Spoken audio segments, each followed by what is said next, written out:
IPL এর চলতি আসরে টানা পঞ্চমারের মুখ দেখল কলকাতা নাইট রাইডার্স। একের পর এক ম্যাচ হারতে হারতে পয়েন্ট টেবিলের তলান্তে গিয়ে ঠেকেছে অজিঙ্ক্য রাহানের দল।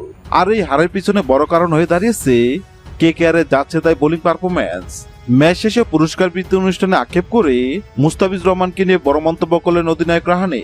কলকাতা তাদের শেষ 5টি ম্যাচে হেরেছে মূলত ডেট ওভারে নিয়ন্ত্রণহীন বোলিং এর কারণে।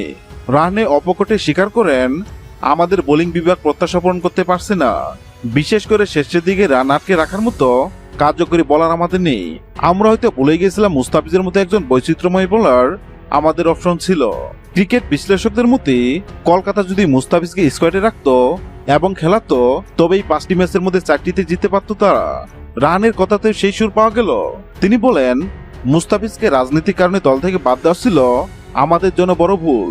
আমাদের যে বাজে বোলিং অবস্থা, মুস্তাফিজ থাকলে অত্যন্ত 4টি ম্যাচের ফলাফল আমাদের পক্ষে আসতে পারত। ওর কাটারা স্লোয়ার আমাদের জন্য এক্সপেক্ট হতে পারত।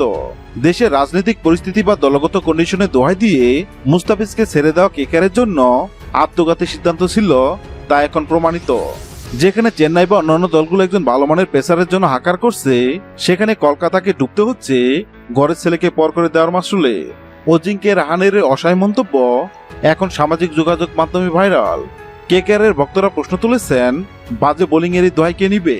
মুস্তাফিজ কি তবে সামনের আসরে আবারও কেকেআর এর যাত্রীতে দেখা যাবে? সেই উত্তর সময় দিবে। হ্যাঁ দর্শক, যদি ভিডিওটি ভালো লাগে লাইক দিবেন এবং সাবস্ক্রাইব আমাদের চ্যানেলের সঙ্গে থাকবেন। ভিডিওটি দেখার জন্য আপনাকে অসংখ্য ধন্যবাদ।